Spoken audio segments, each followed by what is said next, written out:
Hello everyone, कैसे हैं आप लोग। मेरा नाम है अमरदीप कुमार और आप देख रहे हैं current affairs bye study next. आज की इस वीडियो में हम 16 जुलाई 2020 के करंट अफेयर्स के बारे में डिस्कस करेंगे। वीडियो को शुरुआत करने से पहले आप लोगों से रिक्वेस्ट है कि प्लीज सब्सक्राइब का बटन दबा दीजिए और साथ में लगे बेल आइकन को भी दबा दीजिए ताकि आपको लेटेस्ट इन्फॉर्मेशन मिलती रहे।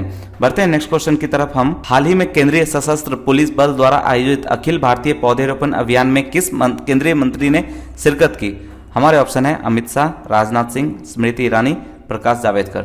हमारा सही आंसर है अमित शाह। अमित शाह का पूरा नाम अमित अनिल चंद्र शाह है। वो मिनिस्ट्री ऑफ होम अफेयर्स के मिनिस्टर भी हैं। इससे पहले 2014 से 2020 के बीच में वो भारतीय जनता पार्टी के प्रेसिडेंट भी रह चुके हैं। अभी आप लोगों को एक क्वेश्चन का जवाब देना होगा। करंट प्रेसिडेंट ऑफ बीजेपी कौन है वो आप कमेंट बॉक्स में टाइप कीजिए। अमित शाह गांधीनगर के एमपी भी हैं जो लोकसभा 2019 में भारी मतों से जीते थे। आइए विस्तृत जानकारी लेते हैं। केंद्रीय सशस्त्र पुलिस बल द्वारा आयोजित अखिल भारतीय पौधरोपण अभियान में रविवार को केंद्रीय गृह मंत्री अमित शाह ने शिरकत की। केंद्रीय सशस्त्र पुलिस बलों के जवानों ने इस अभियान को बढ़ावा देने के लिए छोटे पौधे भी लगाए। अभी ये आपके दिमाग में आ रहा होगा कि सेंट्रल आर्म पुलिस फोर्स होता क्या है। ये सेंट्रल आर्म पुलिस फोर्स एक पुलिस फोर्स है जो मिनिस्ट्री ऑफ होम अफेयर्स के अथॉरिटी में आता है। इसके कुल टोटल 6 ट्रिब्यूटरीज हैं, यानी 6 भाग हैं। पहला है बॉर्डर सिक्योरिटी फोर्स, दूसरा है सीआरपीएफ, तीसरा है सेंट्रल इंडस्ट्रियल सिक्योरिटी फोर्स यानी सीआईएसएफ, चौथा है आईटीबीपी यानी इंडो तिब्बतियन बॉर्डर पुलिस, चौथा है एनएसजी, पांचवा है एसएसबी। बढ़ते हैं नेक्स्ट क्वेश्चन की तरफ। हमारा नेक्स्ट क्वेश्चन क्या है। हमारा नेक्स्ट क्वेश्चन है केंद्रीय वाणिज्य और उद्योग मंत्रालय के आंकड़ों के मुताबिक निम्न में से कौन सा देश वित्तीय वर्ष 2019 और 20 के दौरान भारत का शीर्ष व्यापारिक भागीदार बना हुआ है। हमारे ऑप्शन है अमेरिका, नेपाल, चाइना, रशिया। इसका सही आंसर है अमेरिका। आइए जानते हैं ministry of commerce and industry के मिनिस्टर कौन है। पीयूष गोयल हैं। इससे पहले सुरेश प्रभु भी ministry of commerce and industries के रह चुके हैं। First minister of commerce and industry कौन थे। वे थे श्यामा प्रसाद मुखर्जी। याद रखिएगा, ये बहुत इंपॉर्टेंट क्वेश्चन है, कितनी बार एग्जाम में पूछा जा चुका है। इसके अंतर्गत 2 डिपार्टमेंट आते हैं, डिपार्टमेंट ऑफ कॉमर्स और department for promotion of industry and internal trade. इसके बारे में थोड़ा विस्तृत जानकारी लेते हैं। यह लगातार दूसरा वित्तीय वर्ष है जब संयुक्त राज्य अमेरिका भारत का शीर्ष व्यापारी भागीदार बन गया है। वित्तीय वर्ष 2018-19 में संयुक्त राज्य अमेरिका भारत के शीर्ष व्यापारिक भागीदार बनने के लिए पीपल्स रिपब्लिक ऑफ चाइना से आगे निकल गया था। बढ़ते हैं नेक्स्ट क्वेश्चन की तरफ। किस राष्ट्र ने भारत को चाबहार रेल परियोजना से हटा दिया है। हमारे ऑप्शन है अफगानिस्तान, चाइना, ईरान, पाकिस्तान। इसका सही आंसर है ईरान। ईरान ने हाल ही में भारत को बड़ा झटका देते हुए चाबहार रेल परियोजना से बाहर कर दिया है। ईरान ने घोषणा किया है कि वह अब अकेले इस परियोजना को पूरा करेगा।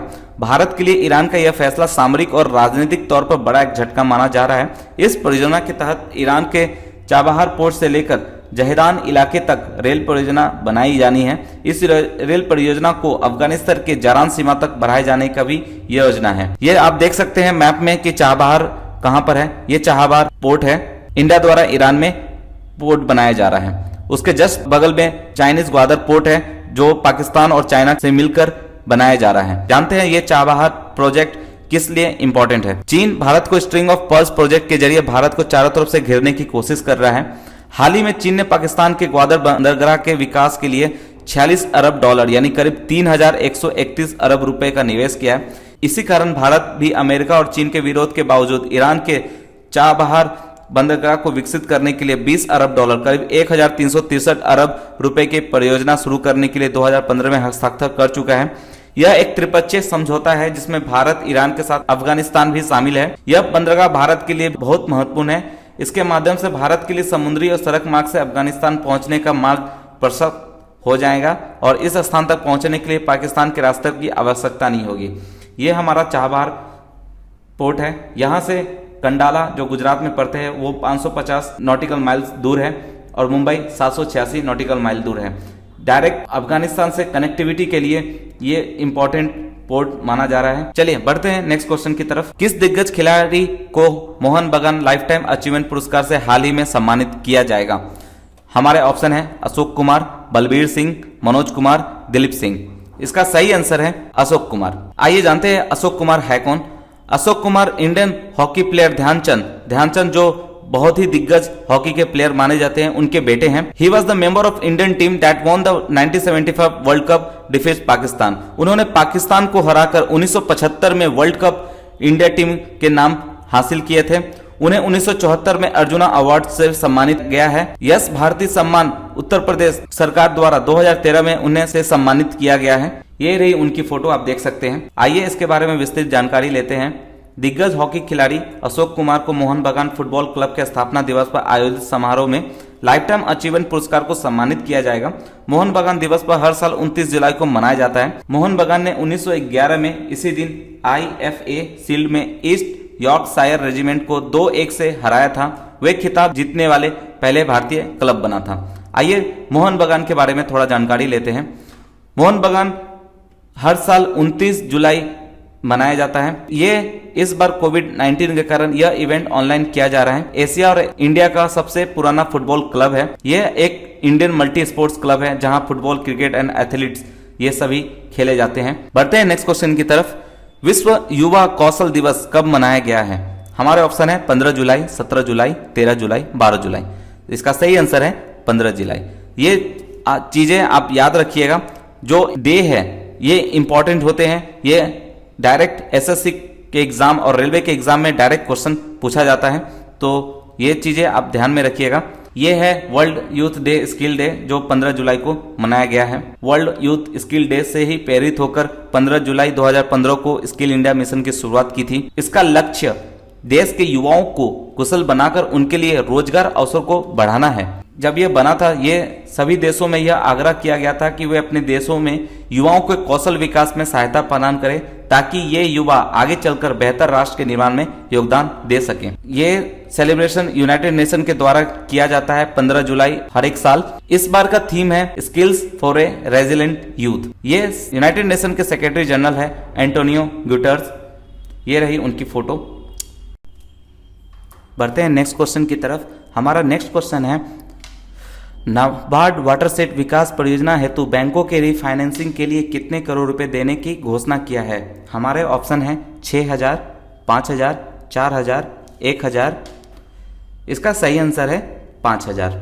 नाबार्ड का फुल फॉर्म है National Bank for Agriculture and Rural Development. इस बार NABARD 39th foundation day digital चौपाल के तहत मना रहा है। डिजिटल चौपाल एक वीडियो कॉन्फ्रेंसिंग है जहां नाबार्ड के तहत प्रोजेक्ट में काम करने वाले लोग भाग लेंगे। वहां के चेयरमैन हैं GR चिंताला, जिसकी फोटो आप देख रहे हैं। नाबार्ड 12 जुलाई 1982 को ऑर्गेनाइज यानी स्थापित किया गया था। बढ़ते हैं नेक्स्ट क्वेश्चन की तरफ। हाल ही में नासा द्वारा खोजा गया धूमकेतु का क्या नाम रखा गया है? हमारा पहला ऑप्शन है C2020 F3 न्यूवाइज, दूसरा ऑप्शन है टेम्पले 1, तीसरा ऑप्शन है 81P वाइल्ड, चौथा ऑप्शन है हेलिस कॉमेट। इसका सही आंसर है न्यूवाइज यानी C/2020 F3। जानते हैं इसके बारे में। हाल ही में नासा द्वारा खोजा गया C2020 F3 नामक धूमकेतु 22 जुलाई को पृथ्वी के सबसे नजदीक से गुजरेगा। C2020 F3 धूमकेतु को सबसे पहले नासा के न्यूवाइज टेलीस्कोप से देखा गया था। इसके बाद इसी के नाम पर धूमकेतु का यह नाम दिया गया। न्यूवाइज धूमकेतु को अपनी कक्षा में एक परिक्रमण करने में 6,800 वर्ष का समय लगता है। 22 जुलाई को यह पृथ्वी की बाहरी कक्षा को पार करते समय पृथ्वी की सतह से 64 मिलियन मील या 103 मिलियन किलोमीटर की दूरी पर होगा। आइए हम जानते हैं न्यूवाइज टेलीस्कोप आखिर होता क्या है। नासा द्वारा खोजा गया यह टेलीस्कोप बहुत ही खास है। इस टेलीस्कोप का पूरा नाम WIAC यानी वाइज फील्ड इंफ्रारेड सर्वे एक्सप्लोरर है। यह दिसंबर 2009 में लॉन्च किया गया था। इसका ऑब्जेक्टिव अर्थ से सटे एस्ट्रॉइड और कॉमेट का अध्ययन करना होता है। आप पिक्चर में देख सकते हैं, यही न्यूवाइज टेलीस्कोप है। यह काफी विशाल टेलीस्कोप होते हैं जो अर्थ के सतह पर घूमते हैं। यही धूमकेतु है जिसका तस्वीर अभी हाल में लिया गया है, जिसका नाम न्यूवाइज यानी C2020 F3 रखा गया है। बढ़ते हैं नेक्स्ट क्वेश्चन की तरफ। हमारा अगला क्वेश्चन है, किस राष्ट्र ने जून 2020 में लुप्तप्राय प्रजातियों की व्यावसायिक खेती की अनुमति दी है? हमारे ऑप्शन है चीन, सिंगापुर, द फिलीपींस, म्यांमार। तो इसका सही आंसर है म्यांमार। आइए जानते हैं ये कमर्शियल फार्मिंग होता क्या है। जो वन्य जीव विलुप्त होने के कगार पे होते हैं उन्हें पहचान कर एक जगह पर उनके प्रजनन के लिए रख दिया जाता है। फिर वहाँ पर जब उनकी आबादी बढ़ती है तो फिर उनका मीट स्किन का यूज करके बाज़ारों में बेचा जाता है। इसके लिए म्यांमार सरकार ने जून 2020 में एक कानून पारित किया जिसमें निजी चिड़ियाघरों को 90 वन्यजीवों की प्रजातियों के प्रजनन की अनुमति दी गई थी, जिनमें से 20 से अधिक लुप्तप्राय हैं। कमर्शियल फार्मिंग के लिए अनुमति वाले लुप्तप्राय वन्यजीव जानवरों की सूची में टाइगर, पेंगोलिन, एरोवाडी डॉल्फिन और सैमिस क्रोकोडाइल शामिल है। आइए जानते हैं म्यांमार के बारे में। इंडिया और म्यांमार दोनों आपस में एक दूसरे के पड़ोसी हैं। म्यांमार का official name Republic of the union of Myanmar है। यहाँ की कैपिटल नैपिडियो है। लार्जेस्ट सिटी यहाँ का यंगून है। लैंग्वेज यहाँ पर बर्मीज बोली जाती है।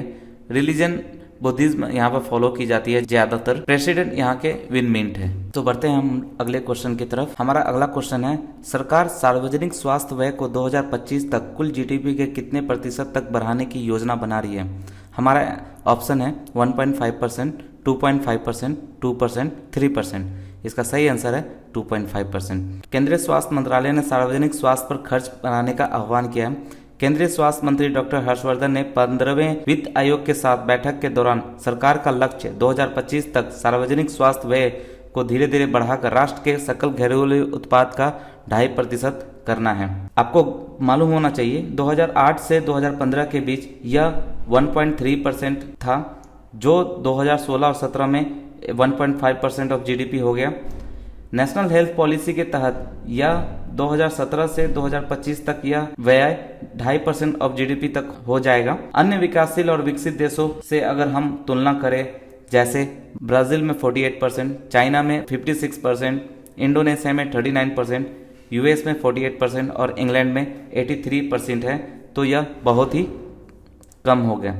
यह है हमारे डॉक्टर हर्षवर्धन, जो ministry of health and family welfare का मिनिस्टर हैं। आइए हम बढ़ते हैं नेक्स्ट क्वेश्चन की तरफ। हमारा 10वां क्वेश्चन है, राजस्थान के उप मुख्यमंत्री के रूप में किसे हटाया गया? हमारा ऑप्शन है वसुंधरा राजे, अशोक गहलोत, सचिन पायलट, मिलिंद देओरा। तो सही आंसर है सचिन पायलट। ये Sachin Pilot former chief minister of Rajasthan के हैं और ये साथ में former president of Rajasthan Pradesh Congress committee के भी हैं। ये कांग्रेस लीडर राजेश पायलट और रमा पायलट के पुत्र भी हैं। आइए हम राजस्थान के बारे में जानकारी लेते हैं। राजस्थान का गवर्नर है कालराज मिश्रा, सीएम है अशोक गहलोत। यहाँ टोटल करीब 10 सीटें हैं, लोकसभा के करीब 25 सीटें हैं।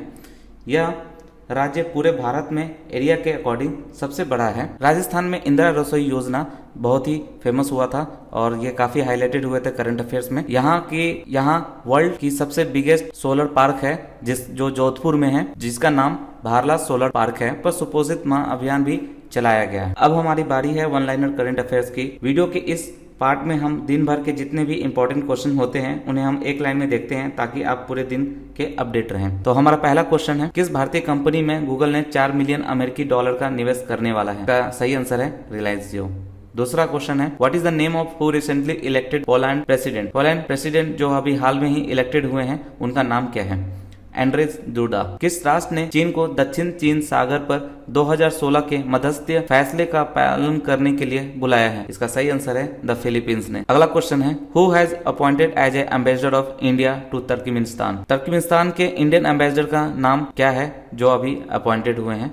उनका नाम है विधु नायर। अगला क्वेश्चन है, what is the name of Hawkins cooker chairman who has recently pass away? Hawkins cooker जो बहुत ही फेमस कुकर है, बाजारों में मिलते हैं, उनके चेयरमैन का अभी निधन हो गया। उनका नाम क्या है? उनका नाम ब्रह्म वासुदेव है। अगला क्वेश्चन है, India cycle for change challenge is an initiative of which union ministry? Cycle for change challenge यह किस यूनियन मिनिस्ट्री का इनिशिएटिव है? इसका सही आंसर है ministry of housing and urban affairs. अगले क्वेश्चन में, Flipkart tie up with which state government to promote art and craft? Art and craft को प्रमोट करने के लिए फ्लिपकार्ट किस स्टेट गवर्नमेंट से टाई अप किया है? इसका सही आंसर है कर्नाटका स्टेट गवर्नमेंट। फ्लिपकार्ट वैसे भी बैंगलोर की स्टार्टअप कंपनी है। अगला question, which award had given to Gurbaksh Singh? Gurbaksh Singh को कौन सा अवार्ड अभी हाल में दिया गया है? इसका सही आंसर है मोहन बगान रत्न अवार्ड। नेक्स्ट क्वेश्चन हमारा, Who has recently become interim CEO of BCCI? BCCI के CEO अभी कौन बने हैं? इसका सही आंसर है हेमांग अमीन। हमारा लास्ट क्वेश्चन है, What is the name of UV sanitizing device which is developed by IIT Kanpur? UV sanitiser machine IIT Kanpur के द्वारा बनाया गया है, उस डिवाइस का नाम क्या है? इसका सही आंसर है शुद्ध। वीडियो अगर अच्छा लगा होगा तो प्लीज़ लाइक कीजिए, सब्सक्राइब कीजिए, शेयर कीजिए और साथ में लगे बेल आइकन को दबाइए। मिलते हैं अगले वीडियो में, तब तक के लिए good bye, take care, thank you all.